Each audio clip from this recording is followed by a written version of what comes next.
I bought the lake property for peace. Quiet mornings, mist over the water, and enough distance from town to forget what an HOA even stood for. The deed was clean, the survey ironclad, and the access road, along with the shoreline, was mine outright. Or so I thought, until Karen showed up with a clipboard and an attitude sharp enough to cut glass. She marched onto my dock one Saturday, heels clicking like she owned the place, and announced that the Lakeview Shores HOA required a monthly access fee. Apparently, residents on the far side of the hill had been using my shoreline for years without anyone asking questions. I politely declined. She didn't hear polite, she heard defiance. Karen puffed up. She threatened fines, liens, and legal consequences. I told her she was trespassing and asked her to leave. That's when she smirked and said she'd call the cops. Fine by me. 20 minutes later, a patrol car rolled in.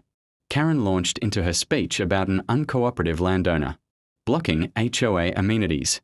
I handed the officer my deed, the survey map, and the title report. He took one look and raised an eyebrow. Then he asked Karen for her HOA documents. She had bylaws. What she didn't have was ownership. The officer explained, calmly, that not only did I own the lake and access road, but the original developer had defaulted decades ago. The land had been split, sold, and resold improperly. A quiet title action years back had consolidated ownership. My ownership, including the entire block Karen lived on. The color drained from her face. She tried to argue. She tried to laugh it off. Then she tried to threaten me again, until the officer reminded her she was currently trespassing and had just made a false police report. Karen left in a hurry.